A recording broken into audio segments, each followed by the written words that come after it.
Jeff Bush.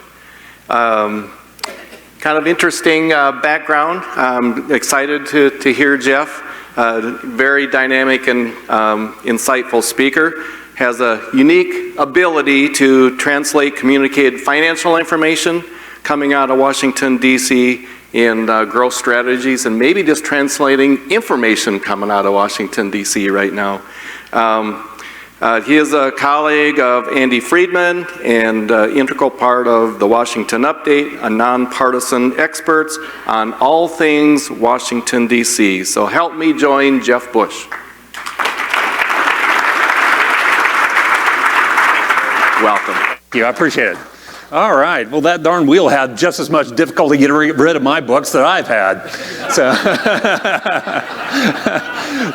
believe it or not, we are going to try to have a little bit of fun as we talk about taxes and politics and what's going on in Washington, D.C. I know in Iowa you live a little bit of a politically sheltered life, right? So we are going to try to have a bit of fun. As a matter of fact, I thought I'd bring along a picture from my family's Thanksgiving. There we go. My picture from my family's Thanksgiving. I hope your family had a good Thanksgiving as well. This is the partisan family dividers, so that way we don't have to talk about politics and the like.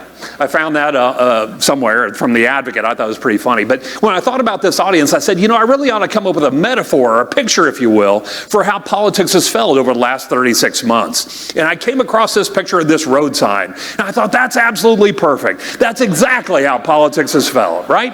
We thought we had a direction. We thought we knew where we were going. We got turned around. We got sideways. We got sideswiped by a few tweets every now and then. It's just been a crazy 36-month period. But it's that craziness that gave me my theme, if you will, for this year, and that theme was volatility. Now, I tend to come from the financial area, and so when I hear volatility, I think market volatility. But I want you to think much more broadly than that. Think of all the different ways Washington is injecting volatility into our professional lives, our businesses, our personal lives. It's just kind of been that kind of crazy period. Now, good news is we don't have time to talk about all these things today, so I had to narrow it down a bit. I'm going to talk about some of those things that are injecting volatility into the marketplace. And then I want to talk about the election. I'm not sure you'd let me out of here without giving you my perspective on the election. And then I'm going to talk about a new risk in retirement, because I'm going to talk to you not only as business leaders, but also as investors and people interested in your own retirement as well. So with that as a backdrop, I thought we'd start with trade. I think you'd agree that trade's added some volatility to the marketplace. Would you agree? Yeah, I think if we're going to talk about trade, though, we need to start from the same place. And I think George W. Bush knocked it out of the park with this quote in the year 2000 when he said, you know, the problem with imports is that more and more are coming from overseas. Now, I'm not disparaging the president. Goodness knows what I said in the last 2 minutes. I just think it's a funny quote, so I keep it up there. Now, what we do know about Donald Trump was he was elected on a very specific trade platform. It was America first, peace through strength. It was a rejection of globalism, believing that globalism was a net negative to the American worker. If Donald Trump had his way, he would myopically focus on one singular thing: growing the U.S. economy. He earnestly believes that that's the only measuring stick that we're going to measure him by in 2020. Now, Donald Trump, when we think about economics and so forth, and we think about the White House, we have to think about trade policy as well. And we know he's not a fan of multinational or regional trade deals. He pulled out of the Trans-Pacific Partnership. He would like to have pulled out of NAFTA. We ended up renegotiating NAFTA. Now we have the USMCA. But those deals, what Donald Trump wants to move away from are those multinational regional trade deals to what's called bilateral trade agreements around the world. In other words, he wants to negotiate with every single country one-on-one. He believes that's the best way for our country to get the best trade deal. And you know what? He's probably right. If you're trying to build a hotel and you want to keep the total cost down, you have to negotiate hard with every single subcontractor to keep that total cost down. Well, I think he's applying that same logic to trade policy at the federal level. So the problem is not necessarily in the theory, the problem is in the execution of that theory. These trade deals take years to negotiate, and they end up producing documents about this thick, full of mind-numbing detail and minutia. Now, how many of you think Donald Trump sits up late at night studying mind-numbing detail and minutia? Anyone? No, he's a big picture guy. That's all right. We've had big picture presidents before. But that's what led us to predict in December of 2016, a month after he's elected, a month before he took the oath of office, that he would grow tired of the slow pace of trade talks and move to something much more direct, something much more tangible that he could actually control, i.e. tariffs. Now, we said that we'd be moving to tariffs in October 2017 because we also said not only would tax reform get done, we said it had to get done in 2017. We thought it would have gotten done with the backdrop of the budget deal, September 30th, but Congress kicked that deadline until December. That's why we didn't start talking about tariffs until January of 2018. Now, what we do know about tariff and trade policy is actually that used to be the purview of Congress, but Congress delegated that authority to President Roosevelt in World War II under the guise of national security. After all, President Roosevelt was trying to ramp up a 6 million man army to fight fascism around the world. He needed to be able to negotiate deals quickly and spend money quickly, so they gave him that authority. And Congress just never bothered to take that back on. Now, Donald Trump has somewhat liberally defined the term national security, and that's how we ended up with tariffs on washing machines and dryers and solar panels and, quite honestly, now maybe even wine and cheese. But what we do know about tariffs is that they're nothing more than a pass-through tax to you and I, the consumer. And even the Republicans warned the president. They said, Mr. President, if you're talking about tariffs, they only do two things. They make U.S. consumers poorer, and they make U.S. exports less competitive globally. And if you're trying to grow our economy, Mr. President, those are two bad things.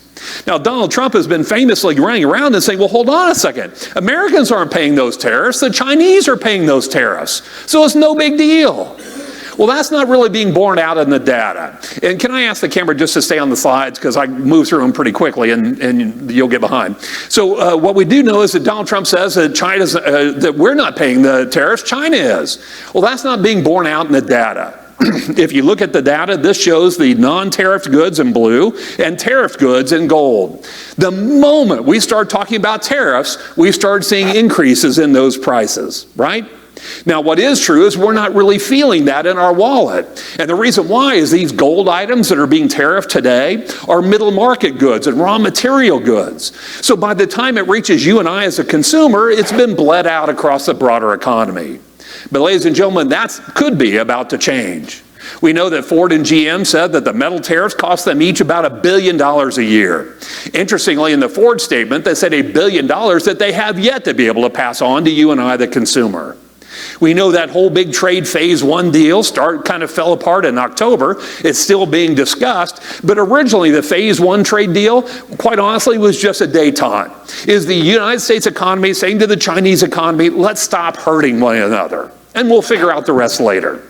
Well, what that's now grown to is something much larger. Those middle market, those gold items that are being tariffed right now, what's being included in the discussions now is the elimination of those. Not only the elimination, but certainly the increase to 30% that was scheduled to go into place on October 15th. But in addition to that, Donald Trump has also put on the table the tariffs that went into place September 1 and the ones that are scheduled to go into place on December 15th. Now, what's different about these tariffs that are going into place on December 15th is that those are actually on consumer-bought goods, in products. So that's going to impact the average American family if that actually goes into effect. It's anticipated that that would impact the average American family by about $1,000 a year. Now, maybe we're fortunate enough that $1,000 a year is not going to bust our budgets. But for the 87% of American families that literally live paycheck to paycheck to paycheck, that's $100 a month, basically. And what about the 42% of American families that literally can't rub together $400 cash in an emergency if they had to? That's a big problem for them. And that's what led Jay Powell, our own Fed chairperson, to say if those tariffs go into place, it would be a 1% drop to GDP. Now, let's be honest, we were giddy excited last year when GDP came in at 2.9%, right? It surprised us. But you take a 1% hit on that and you're at 1.9. The Fed's already told us that we should expect 2.25%, 2.5% GDP growth this year and even less next year. Take a 1% hit on that and you can imagine where our economy would be. Now, with that as a backdrop, Fed Chairperson Jay Powell gave us this incredibly riveting quote about tariff policy. He said, if we have widespread tariffs that remain in place for a long period of time, that will be bad for the U.S. economy. Can we agree that's the most boring quote you've ever read in your life? I was like, good God, Jay, you got to give me something better than that. And then I remembered he's an economist, therefore he's incapable of giving me a more interesting quote. So I had to find one elsewhere. And I came across this quote from Senator Lindsey Graham from South Carolina. He said, any policy proposal which drives up the cost of Corona, tequila, or margaritas is a big-time bad idea. He finished that quote by saying, mucho sad. Side note, if you ever have an opportunity to have a drink with Senator Lindsey Graham, strap on. It's going to be a long night, but you're going to have a really good time. He is a funny, funny guy. He really is. So while we're talking about the economy and so forth, I thought we'd touch on fiscal policy as well coming out of D.C. As you know, fiscal year ended back on September 30th, so we've got those preliminary year-end figures. What we know is that tax revenues to the federal government went up 4% last year. And that somewhat validates what the Republicans told us, right? They said if we lower tax rates, we'll get more economic growth, therefore more revenue to the federal government. But that's not really the part of the ledger that's really causing us a challenge. While revenues, tax revenues are up 4%, spending went up 8%, leading to a year-over-year annual budget deficit growth of 26%. Now, if that were you and I, or you and your significant other, at the end of the year, you'd say, wow, our deficit really grew significantly. Let's figure out why. Let's delve into those numbers. And we've talked years about how the boomers are moving into retirement, moving into Social Security, moving into Medicare, and that's certainly a portion of that year-over-year deficit growth. But make no mistake about it, ladies and gentlemen, the lion's share of that annual budget or deficit growth is coming from this year's share of the $1.5 trillion in additional debt that came from the Tax Cuts and Jobs Act of 2017, and the Democrats and Republicans just mutually getting together in March of last year, or this year, colluding to spend $500 billion more, $500 billion on top of the budget control limits. That's why our annual budget deficit's up 26% year over year. As a matter of fact, that whole debt ceiling deal that we passed at the end of July, that actually guarantees, ladies and gentlemen, guarantees we're going to have $1 trillion plus deficits from now on. And let me explain why. Our annual budget deficit's made up of two things. In this kind of purplish color is the primary deficit. That's simply overspending. If Congress appropriates more money than they bring in tax revenues, that's primary deficit in that purple color. Now, the other portion in that turquoise color is actually interest only on our federal debt. I don't know if you know this, but there are no plans by any party, by anyone in Washington, to ever pay off our debt. We pay interest only on that debt in perpetuity. After all, it worked out so well in the mortgage industry, we're going to try it for the federal government, right? Now, the challenge is this. You know, between 2008 and 2015, we doubled our federal debt. Between 2015 and 2024, we're on pace to 50% again grow our federal debt. So I don't care how low interest rates stay and for how long they stay low, if you're adding debt like that, it's going to become a bigger challenge for you fiscally. And that's what we're starting to see happen. We're starting to see that turquoise portion of that deficit start to take over. And when you project that out, you kind of see the trend we're on. Now, maybe you're more numbers oriented, so let me break it down this way. In 2018, we only spent 7.9% of our total federal budget on interest only on the federal debt, 7.9%. But 6 years later, we're going to spend 12.4%, a 50% growth in interest only cost to our federal budget. Now, let me put that 12.4% number into perspective for you. That's actually a higher percentage than we spend on Social Security today. That's where we're heading, just to pay the interest on the debt we're accumulating.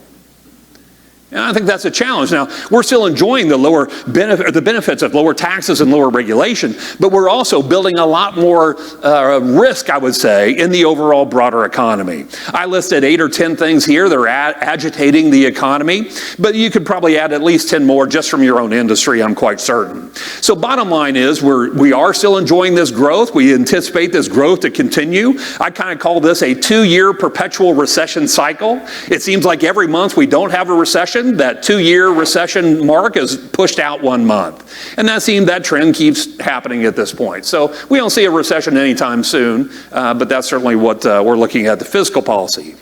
Now, I want to talk about these investigations around the president.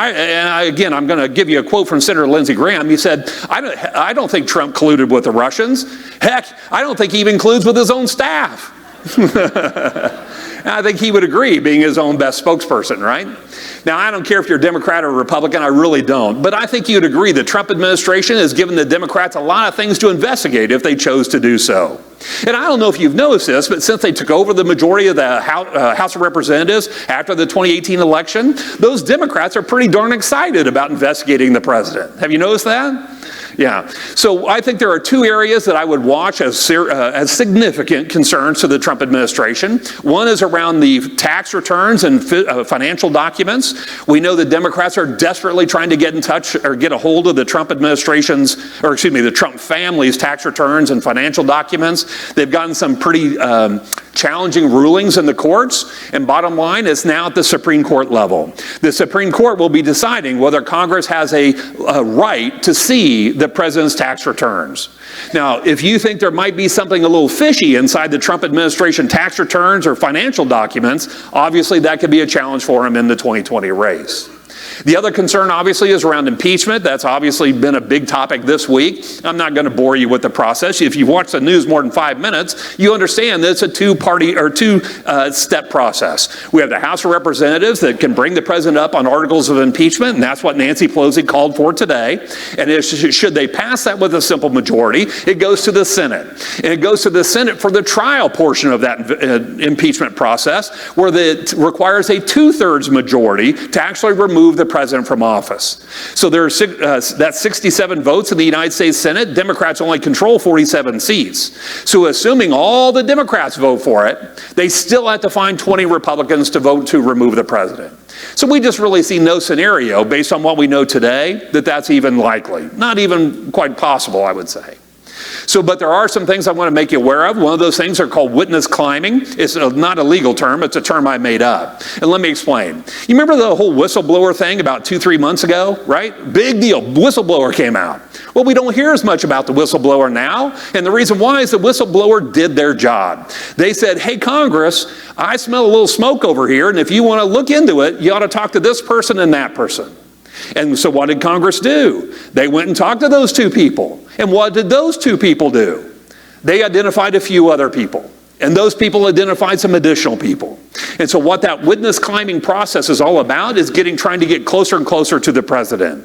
At this point, there seems to be a solid wall right at the immediate cabinet member of the president. He's withheld them from testifying before the House. And we'll see if that holds through the court system. In addition to that, as new information can always come out, I think a fun little piece of trivia you may not know is around the Nixon impeachment process. It was during these same public hearings that were taking place during the Nixon impeachment process that a lowly staff member just happened to mention something about an audio recording. Believe it or not, no one knew there was a tape recorder in the Oval Office. But that little lonely staffer just made a comment about an audio recording, which led somebody to say, well, what do you mean by an audio recording? Are there other recordings? Did the president have a recording device? Did he record everything? And of course, we know what happened with the Nixon impeachment. So new information could always pop out that changes those opinions, but right now we just don't see any scenario where that's likely. Understand, though, the Republicans will always be doing this little bit of calculus to figure out what's going on. And what I mean by that is the Republicans know one thing with 100% certainty. Donald Trump will not be the president forever. Now, that'd be maybe 14 months, it may be 38 months from now, but bottom line, they know eventually Donald Trump will not be the president. And believe it or not, these Republican representatives and Senate members, they want to stick around a lot longer than Trump's going to be there.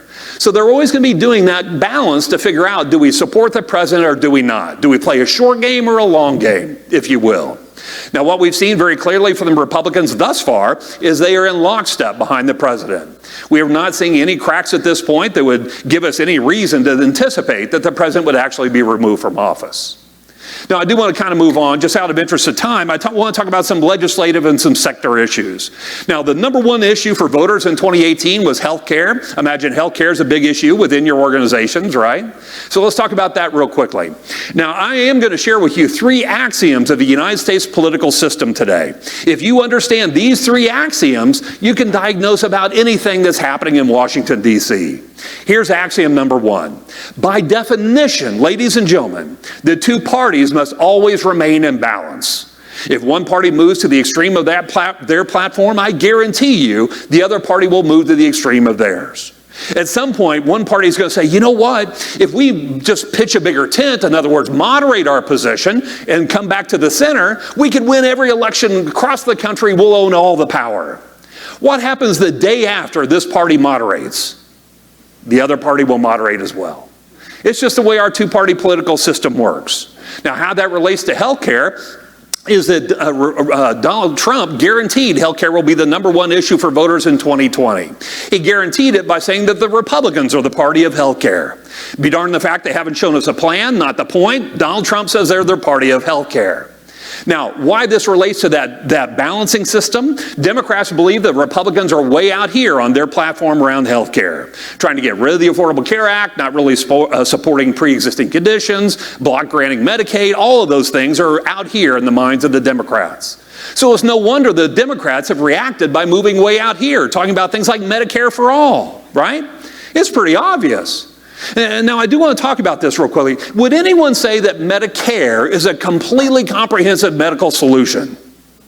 No, right? We've got to have supplements. We've got to have Medicare B. We've got to have Medicare D. We have to have all these other things built around the Medicare chassis. But that's not what Bernie Sanders is selling us, is it? Bernie Sanders is saying that everything's for free. We get rid of private insurance, no co-pays, nothing. It's all wonderful.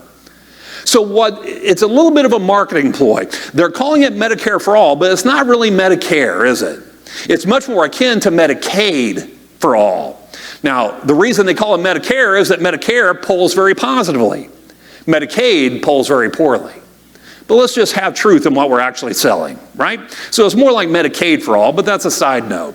The first thing you probably thought of when you thought about, heard that everything's for free, we're going to get rid of private insurance, and we're going to get all these goodies, is that sounds really expensive, right? It's expected that Bernie Sanders, everything for free, get rid of private insurance, is going to cost about $33 trillion over 10 years. So about $3.3 trillion per year. Let me put that number into perspective for you. Does anyone know how much in total federal tax revenue the federal government brought in tax year 2018? Total federal taxes to the federal government. $3.4 trillion. So when we talk about $3.3 trillion, it's a big number, right? So I'm just trying to give you a perspective. But hold on a second. I pay premiums for my health insurance, and I assume you do as well. Perhaps your employer pays some premiums for you. We all pay co-insurance. We all pay co-pays. All that would be gone under Bernie Sanders. We pay for 30 million people, uninsured people, using the emergency room as their primary physician. That would be gone. Medicare, Medicaid, all that money, that's all gone. So I don't think it's really intellectually correct to talk about $33 trillion. That's the gross number. We're spending a lot of money on health care today. I want to talk about the net number. It's expected, if you look at what we're spending today for the system we have and you project that out for 10 years, we're going to spend about $23 trillion for what we have today. So $23 trillion for what we have versus $33 trillion for that Bernie Sanders everything for free. So I'm not mocking that. That's still $10 trillion or $1 trillion per year, but I just want to make sure we're having an intellectually correct argument. Now, in addition to that, the other thing you probably thought of is that, well, if there are 330 million of us in one actuarial pool, we ought to be able to get some pretty good discounts, right? Well, believe it or not, the discounts are already priced into that $33 trillion number. It assumes a 10% decrease in pharmaceutical costs. It also assumes that your doctor and hospital are willing to take a 40% pay cut. Okay, so you did hear me. Yeah, I always love when I present to medical groups. I mean, bottom line is, to the extent that 40% discount does not come through, obviously that would drive that $33 trillion number up. Now, Republicans are beating the Democrats up with that $33 trillion number. Heck, even some moderate Democrats are beating the progressive Democrats up over that $33 trillion number. But clearly, we have an issue here. Well, I don't think any of us would say that the federal government has a clearly thought out, well-articulated vision for health care. I think we'd all agree, as citizens, we deserve that. So it is an issue we need to deal with, but that's the expense of this and the comprehensive nature of it is what's leading a lot of more moderate Democrats to say that's too far. We can't do that in one step. And they're talking about things like Medicare for more, Medicaid for more, Medicare X. And I know you probably have heard this ad nauseum here in Iowa, but let me explain real quickly. Medicaid for more simply means increasing the traditional Medicaid income limits to a higher level so that more American families would qualify for Medicaid as we understand it today. Medicare for more means lowering the eligibility age of Medicare to 55 or maybe even age 50. And if American chooses, not mandated, if they choose to go into Medicare early and pay the premiums for it, they can join Medicare early. Now, Medicare X is a little bit different. Medicare X just means it's an option inside the Affordable Care Act exchanges. So any American of any age, if they're willing to buy into Medicare early, they can buy in early. Okay? So that's kind of where the Democrats are, the more moderate Democrats. But what we believe right now, the health care risk is rather minimal. We do not believe we're going to see a reversal of the Affordable Care Act, nor do we think we're going to see a Medicare for all. We said since 2009 that we're on a slow train to a federal option within the Affordable Care Act exchanges, and we don't see any reason to change that prediction at this point. Moving on, this is axiom number 2 of U.S. politics. Anytime you have a bipartisan focus on a common enemy, that's when things can get done, even in a very politicized environment. Pharmaceutical pricing is one of those issues. The president ran on it. The Democrats have run on it. Most Republicans agree that we need to re-rationalize pharmaceutical pricing in this country. There are 2 competing bills, one that Nancy Pelosi put together in the House. It is a very partisan bill. It will never see a vote in the Senate, so forget that one. There is somewhat of a bipartisan bill in the Senate that Nancy Pelosi says she will not entertain in the House. So neither of those are going to go be the bill. But interestingly, the Senate bill now is being tweaked to be even a little more bipartisan. There's a lot of interest in getting this pharmaceutical pricing reform done before the election next year because it serves everyone's purpose, right? It makes us all feel good about Washington and what they're doing for us as citizens. So kind of watch that. Obviously, that would be a bit of a headwind to the pharmaceutical industry. Another area of bipartisan focus on a common enemy is technology. Anytime you can get Ted Cruz to actually agree with Elizabeth Warren, your ears ought to perk up, right? Technology and the privacy issues and all those things that we've heard so much about are one of those bipartisan issues that is getting a lot of getting a lot of focus. Now here we do not anticipate legislative changes. The real threat to the tech industry is around regulatory changes. And there's a lot of interest in trying to get that done once we get through all this impeachment noise and all of that kind of stuff. Now, there was one other area, and I'm sure this is of great interest to you, and that would be around infrastructure, right? There's all this hubbub after Trump was elected that we're going to get an infrastructure deal done. Well, unfortunately, we know that's gone by the wayside, right? I don't want to spend a lot of time on this because we really don't have a lot of new information. You know better than I do that infrastructure here in the United States is not doing really well. The American Society of Civil Engineers gives our current infrastructure a grade of D+. That may have been good enough to get me through high school, but it doesn't make me feel very good about going across the Golden Gate Bridge, right? The reality is the 2 parties just have very different focuses. The last idea the Republicans had was to come up with a $200 billion federal fund that they could use like a matching grant program. If state and municipalities are willing to raise local revenues, i.e. raise local taxes, that gave them access to those matching funds at the federal level. In addition to that, the federal government wanted to partner with private companies and let private companies build infrastructure around the country, and they would reap their rate of return by charging a fee or a toll or whatever the case might be. The Republicans believed they could lever up that $200 billion federal investment into $1.5 trillion of infrastructure development around our country. Now, the challenge is that's the Republican plan. The Democrats just had a different approach. They have no interest in local communities and states raising revenues, and they certainly don't want to make corporate America wealthier. So they just wanted the federal government themselves to stroke a $1 trillion check. Now, whether we're talking about $1 trillion or $1.5 trillion, that same Society of Civil Engineers said that if you just want to get back to above average grade on U.S. infrastructure, you need at least $2 trillion of investment. And if you're so bold as to think the United States deserves world-class infrastructure, it's north of $4 trillion. So you can see we have a real challenge on this infrastructure front, and I know I'm preaching to the choir on that. Sadly, we see no activity in this space right now. I don't have any anticipation that we're going to see any activity in 2020 before the election. So hopefully maybe after that. Now I do want to talk about the election, as I mentioned earlier. I love this quote from Wiley Post. He said, or excuse me, Will Rogers. I get my Oklahomans messed up. Will Rogers, Wiley Post, whatever. So Will Rogers, he said, you know, I'm not a member of any organized party.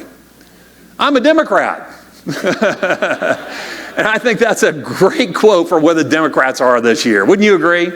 But you know, we got to blame ourselves for that because the Democrats were desperately hoping you and I would give them clear guidance as to who we wanted them to be in 2020 with our votes in 2018, and we failed to do that. We elected very moderate Democrats, we elected very progressive Democrats, and so it just left open this whole wide open field of anyone can possibly win. And the reality of it is, right now, any one of them could win. It's just that kind of wide open race. I kind of have an analogy in my head, and I think it'll ring true here in Iowa. It's kind of that early fall or late fall, early winter morning when you wake up and there's that beautiful glaze of ice on the pond. And you think, wow, that looks really solid, doesn't it? But you know as well as I do, you throw a corn kernel on that and it'll go right through, right? I think that's exactly where the Democrat race is right now when you consider that 60% of Democrats in Iowa, for example, 60% of Democrats and your own peers are saying, yeah, I'm all in for so-and-so, but I might change my mind. And if they're that fickle as to who their number one choice is, that's why we're saying it's anyone's race.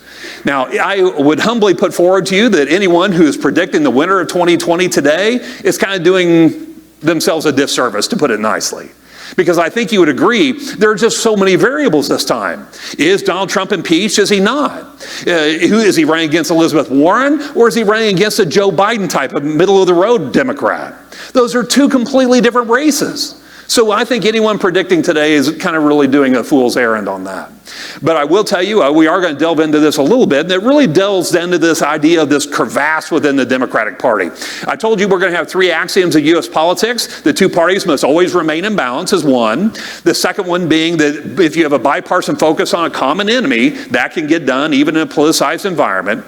Axiom 3 is simply this. The moment any single party garners enough support to be in the majority, I guarantee you that majority will be fractured and will eventually cleave.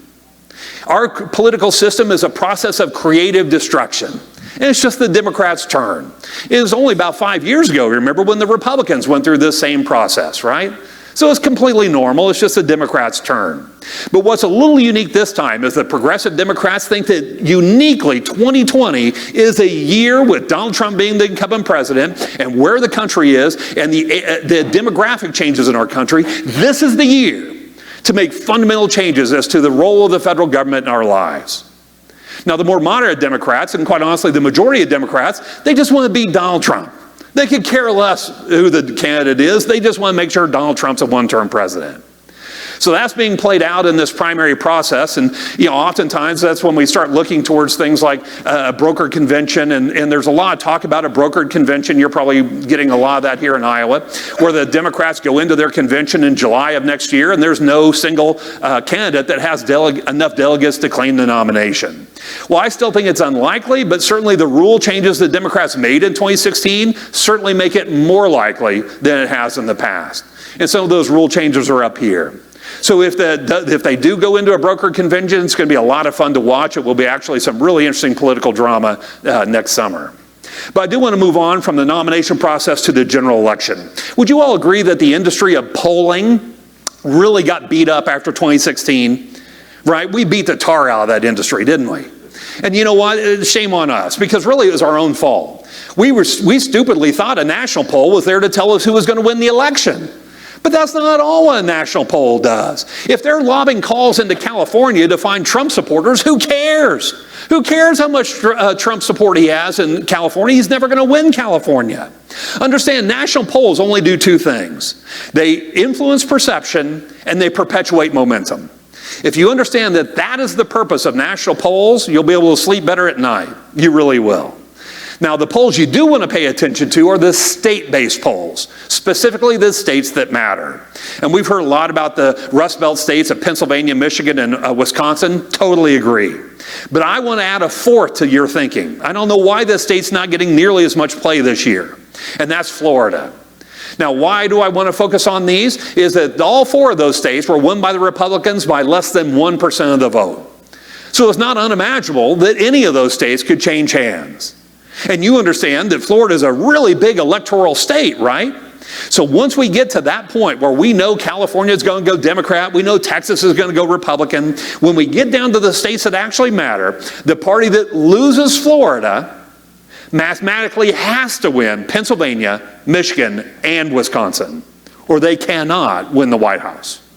So Florida, I think, is equally important in this race. There's a lot of talk about other states. I just don't see that happening. That really would require a wave election, and I'm just not seeing the makings of a wave election at this point. Now, the challenge we have, as I mentioned earlier, national polling, state-based polling, we beat up national polling as an industry so badly that the funding for state polling is way down. We're literally at getting about 50% of the number of state-based polls that we used to. And that's because we beat the industry up so badly, which is a little challenge for us. Now, I do want to move on to the House of Representatives. Does anyone know what this graphic represents? There you go, the 6 most highly gerrymandered House districts from around our country. I challenge any one of you to find any logic in the way those maps were drawn, right? But of course, logic's not the purpose. My personal favorite is the one in the upper right-hand corner. That is Goofy kicking Wile E. Coyote.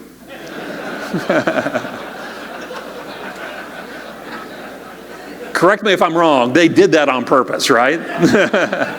I was in California 2 weeks ago. I was presenting to a group of tech millennials, you know, all those people. And I laid that joke out there, dead silent. They had no idea who I was talking about. It was kind of funny. Know your audience. What we know about the House of Representatives, this gerrymandering issue, is the United States Supreme Court has said, you know what? The United States Constitution has nothing to say about political gerrymandering. States, go for it. Draw those districts however you want. We don't care at the federal level. But that's not to say that the states don't have a say here. The states are saying, well, okay, it may not be unconstitutional at the federal level, but it could very well be unconstitutional at the state level.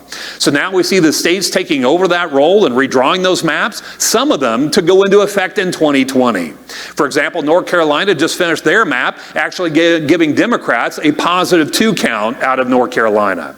So that process is taking place around the country, just to be aware of that. And I'll come back to that here in a little bit when we talk about governors. What we know is that Republicans only need to pick up 19 out of 435 seats in order to gain a majority in the House of Representatives. When you realize there are 31 Democrats sitting in Trump-won districts, you think, hey, the Republicans, they've got a good chance here. Well, let me burst your bubble immediately.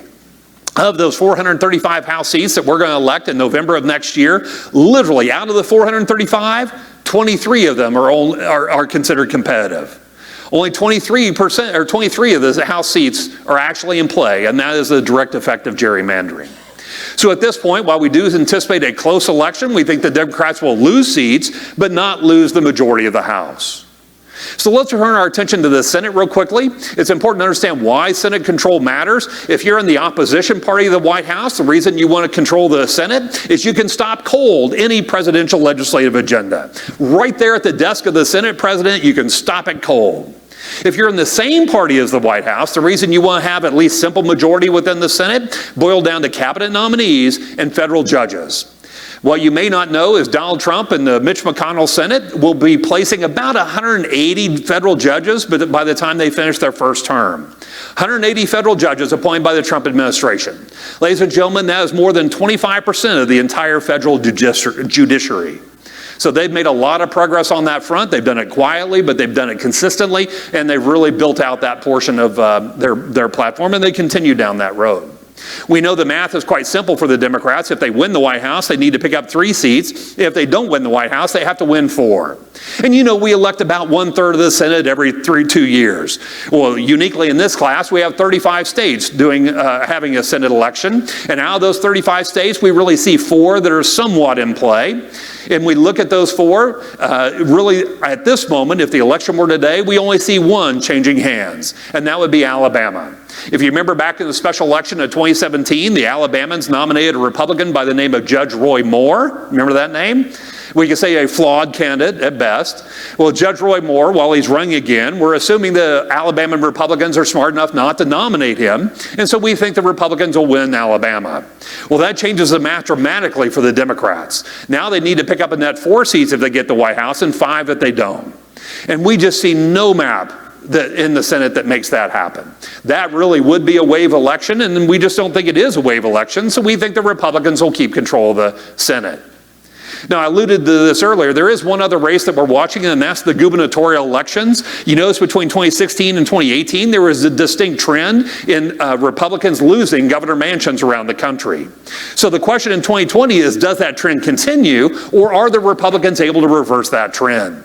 Why it's so important, ladies and gentlemen, it's the governors sitting in 2020, not necessarily elected, right? Because we elect governors on all different cycles. But the governors sitting in 2020 that will oversee the next redrawing of those House district maps. That process begins after the 2020 census and go into effect in 2022. Does anybody know how long those maps last for? 10 years. So it's the governor sitting in 2020 that can literally put forward the majority of the House of Representatives for the next decade at the federal level. So that's kind of why we're watching those gubernatorial elections. Now, believe it or not, I'm only doing a portion of the presentation today. You're seeing about 54 slides out of 85. You're more than welcome to the entire deck. All you have to do is text to this phone number, but be sure to include your email address, or you can just email directly to that email address, and my associate will get the deck out to you probably over the weekend, okay? So again, you're more than welcome to it. I'm kind of giving you time to get that information down. In case you haven't got that information down, you'll notice in the bottom right-hand corner, the remainder of the slides, that same contact information is right there. Now, I did allude to this earlier about this new risk in retirement. And in order to understand this new risk in retirement, you need to understand the Tax Cuts and Jobs Act of 2017. The good news is you don't need to understand the tax code. All you need to understand is the parliamentary procedure by which the Tax Cuts and Jobs Act was passed. It was passed under a parliamentary procedure called reconciliation. Notice the highlighting, the bolding, the all caps. I'm trying to draw your attention to that word. That process allowed the Republicans to overhaul the entire U.S. tax code with a simple majority vote instead of the normal 60-vote threshold. Now, as long as they stayed within two criteria, you couldn't add more than $1.5 trillion in debt on top of the debt we were always going to add over the next decade, and in year 10 it had to be deficit neutral. And believe it or not, ladies and gentlemen, that led the Republicans to very constrained tax reform. They wanted to go a lot further, but because they were limited by those constraints, they couldn't. But that's what created this new risk in retirement. It really was a seminal event of two things coming together. Tribal politics marrying with reconciliation to do tax reform. How many of you think tribal politics are here to stay for a while?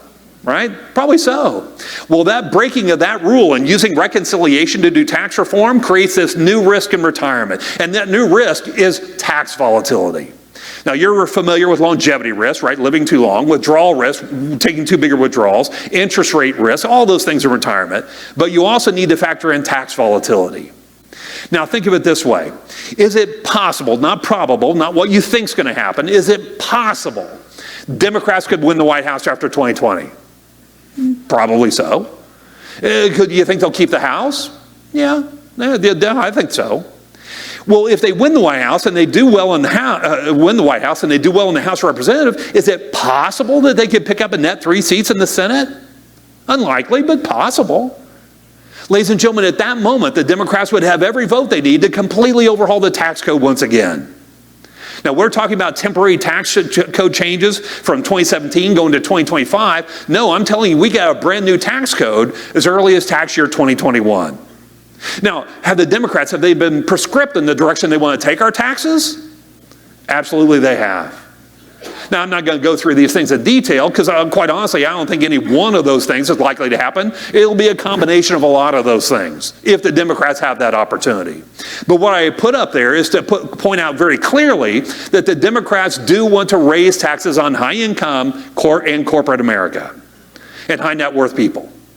So that may be a lot of you in this room. So I thought it would be important to talk about that because you have to have a strategy. Our simple premise is this. Because of tribal politics and reconciliation coming together, it means the frequency of and the amplitude of tax changes are likely to go up. And that's true for your businesses and it's true for your person. So if that's true, you need to have a strategy for dealing with that, and that strategy is called asset location. You're familiar with asset allocation, right? Those pretty little pie charts that we see on our 401k statements and all that. They're so colorful and pretty, we like that. But ladies and gentlemen, asset allocation is about time frame. Asset location is about your tax situation. What I encourage you to do is to have a diversified income strategy in retirement so that you get to manipulate the tax code instead of the tax code manipulate you. I think this is a key conversation you need to be having with your financial advisor, be it your CPA, be it your broker, whoever that is. You need to be talking about tax volatility so while you're accumulating to retirement, you build in that flexibility so that you get to manipulate the tax code when you're in retirement. The other area of, I think, value for from your financial advisor team would be around long-term care planning. Now, at this point, you're probably saying, wow, I don't believe this guy doesn't jump out of every fifth-story window he comes across, dealing with Washington every day. But I believe it or not, I am an optimist, actually. And I think it's perfectly captured in this quote from Winston Churchill. He said, you can always count on Americans to do the exact right thing, but only after they've tried everything else. And I think that captures our country beautifully, right? We will eventually do the right thing. It's just we have to get to a place where we have enough political space and political cover to make that happen. Ladies and gentlemen, I'll give you a personal story. I was out in the Bay Area, San Francisco, and I was doing a breakfast for the University of California, Berkeley faculty. Now, I don't know if you know the University of California, Berkeley faculty, but they tend to lean in one singular political direction, right? I jump on a plane, I do a dinner in Dallas that night, I'm speaking to the Dallas Petroleum Club. Now, I don't know if you know the Dallas Petroleum Club, but they lean in one singular political direction. Now, you know me, you've known me now for about an hour. You know I'm not that smart. I gave the same presentation, breakfast and dinner. Ladies and gentlemen, the exact same comments, the exact same feedback, the exact same dialogue. We can have fabulously productive discussions over 85% of our issues. The problem is all we hear from and all we read is the 7.5% out here. That's the dynamic we need to change, and it's incumbent upon you and I personally to make that change in our lives. My personal 2 cents. So with that, we have about 10 minutes for questions. I want to make sure I left plenty of time for Q&A. And while we're thinking about questions you might want to answer, let me kind of explain this slide. If you like anything that we talked about today, you can go to our website, thewashingtonupdate.com, click on the Receive Free Updates. And as a part of having me here today and so forth, we appreciate that. You can click that Receive Free Updates, put your email address in there. Anything my partner and I write, we just automatically email to you. It doesn't cost anything, we don't sell you anything, we don't sell your information, it's just to say thank you very much. And we're not prolific writers. We may only write 6 or 8 things a year. We think it's, we'd rather write more quality stuff than volume. Now, more volume oriented is we also spend 4 to 5 hours a day reading and researching. And we'll select 1, maybe 2, maybe 3 articles a day that we think are uniquely interesting for whatever reason. And we send that out via our social media as well as our own smartphone app. So if you're on social media, great, follow, search Jeff Bush, The Washington Update. You can search for Jeff Bush, The Washington Update in your app store, and you'll see that little logo, download it. Again, totally free. We don't sell you anything. We don't sell your information. It's just a peer into what we're reading that we think is interesting. I have the luxury, because I do get to do this as a job, if I find a topic that interests me that happened today, I can read 8 different writers on that topic. And I know each of those 8 writers well enough to know what their bent is. So what I try to do is if I find that interesting topic, I'll send you 2 or 3 articles from different angles on that same subject, trying to give you that kind of perspective of, kind of a broader perspective. So with that, let's see what questions you have or on things that we talked about or certainly things that we didn't have time to talk about. There's probably more in that category. Anything at all? Right over here. Oh. How much of an impact do you think the Iowa caucuses have on the presidential election? Well, traditionally speaking, it's significant. It sets a tone. It says, hey, here's someone that connected with these people. Now, I think where Iowa's a little more challenged moving forward is, it's not exactly a diverse state. And so that, I think, is starting to detract a little bit and take a little bit of the gloss off of Iowa caucuses just because of the lack of diversity within Iowa. It's not exactly indicative of the rest of the country, certainly when you talk about in the Democratic voting ranks. So I think it's a challenge, but it's still very important. It sets the tone for that next race. Realistically, I think in the 4 first caucus and primary states, we could have 4 different winners. It's just that kind of crazy year this year. So. Yes, sir. At the start of your slide pack, you talked about $1 billion for Ford and GM on steel. Is that steel being purchased in country now instead of out of country, or how does that affect it? Yeah, so the whole point of the tariffs, theoretically, was to make imported steel more expensive. Therefore, we can produce it domestically, right? The problem is you just don't flip a switch and turn those furnaces back on and start rolling out steel. There's a lot of infrastructure development there. We had really atrophied that industry tremendously. So we have seen an uptick in production initially. That's actually starting to decrease again now. So yes, there has been more U.S. purchases of steel, but it's by no means significantly higher than it was previously. What we have a problem with are what's called transshipment of steel. So it's steel that's produced in China. They basically launder it through other countries. So by the time it gets here, we don't know if it's Chinese or some other country. So does it get tariffed or not? So that's where Trump gets very frustrated, and that's where you see these blanket statements about tariffs, and he's going to tariff broadly on products coming to the United States, regardless of the source of origin, because he gets very frustrated by that transshipment process. Yes, sir. What buttons are we going to have to push to get Congress to get serious about balancing the budget? So what buttons are we going to have to push to get Congress serious about balancing the budget? Well, better be a swift kick in the butt is what it's going to take. The reality is there's no interest in doing it.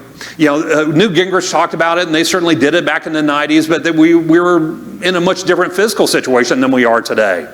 When you start talking about interest only on the federal debt taking over 10% of our budget, it gets really difficult very quickly to try to balance that budget. Bottom line is this, ladies and gentlemen, you can't cut enough to solve our problems. You can't tax enough to solve our problems. It's going to take pain from both sides. I kind of joke around the night that we're sitting down, we're watching the evening news, eating our TV Swanson dinner, remember those? You know, we're eating that TV dinner, and they come on and say, great news, America, we've got the fiscal crisis solved, and here's the plan. When they roll that plan out, if there's one happy American, then they haven't gone far enough. I mean, that's just the reality. That's math. Right? And so you're saying what buttons to push? You know, it's about accountability and holding them accountable, but we're a long way from balanced budget. You remember, name went right out of my head. Janesville, Wisconsin, Vice President candidate, help me. Yeah, thank you, Paul Ryan. You remember Paul Ryan's draconian budget that he got lambasted for in 2012 when he was running with Mitt Romney? It didn't balance the budget. It didn't even cut spending. It cut the growth of spending, but it didn't even cut real dollars. Not like you and I would think of cuts, right? So it's a misnomer when we hear politicians talk about that, unfortunately.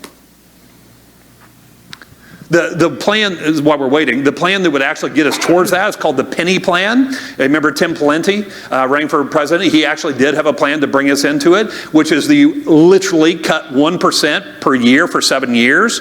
And I think it was year 10 you actually reach balanced budget. So there is a way to do it, but that would take actual cuts like you and I think, not like Washington thinks. Yes? Will the impeachment hearings drive Trump's negatives sufficiently, or will it create a backlash of frustration with the Democrats? I think what we're going to, sadly, I think what this impeachment process is going to cause both parties to dig in their heels in their position. And quite honestly, I don't think it changed anyone's mind. So I think it just kind of solidified where the two parties are. The advantage, I think, really will be to Trump. I think the advantage is Trump because the hardest thing to do as an incumbent president running for their second term is motivating your base to come out. And the Democrats impeaching him will motivate the heck out of the Republican base. So I don't think they're going to have a big drop-off in base showing in 2020, and that will be a great advantage for Donald Trump. Yes, sir. Does anything get done in 2020 after January, like the USMCA? Yeah, does anything get done in 2020? I think USMCA will pass. It's got the votes to pass. Nancy Pelosi just needs to bring it up. It's a little hard to bring things up right now, and then you know, with a little limited time frame. Remember, we have a potential government shutdown going into effect on 12/21. So we've got to fund the government. That's the first primary thing, and then Democrats are focused on this impeachment thing. So that's pretty much all they can handle right now. Once we get into 2020, yes, I would anticipate USMCA passing. I think we still could see some action on the drug pricing. There's also a retirement bill called the Secure Act, which will change a little bit of the way we look at retirement, change some of the numbers and things like that. But it really is an interesting little bill that's already passed the House, and Mitch McConnell is just looking to attach it to some must-pass piece of legislation. So I think that can get done. Infrastructure, no. You know. One more over here. You had a slide up there that showed Iowa had a chance of losing one of our senator seats. Do you have something to back that up, or? I'm sorry, I said, what's that again? On the slide you had a senator. Oh, Joni Ernst. Yeah, Joni, Yes. Joni is she's not as solid as she would like to be. This whole impeachment thing is really going to put her in an uncomfortable position. She is not real comfortable with the idea of being put in the position of having to, you know, lockstep support Trump behind the impeachment issue. So she is a little bit tenuous there. But notice I said I don't think it will. I just say here are the four that could, but I don't think they will. Alabama's the only one right now I see changing hands. Actually, and if I were to put anybody ahead of her, it'd be Cory Gardner in Colorado and Suzanne Collins in Maine. Those would be more tenuous than Joni Ernst in my mind. If there's a wave, if all of a sudden something causes a wave to the Democrats, then I think you would be talking about Joni Ernst in more serious terms. All right.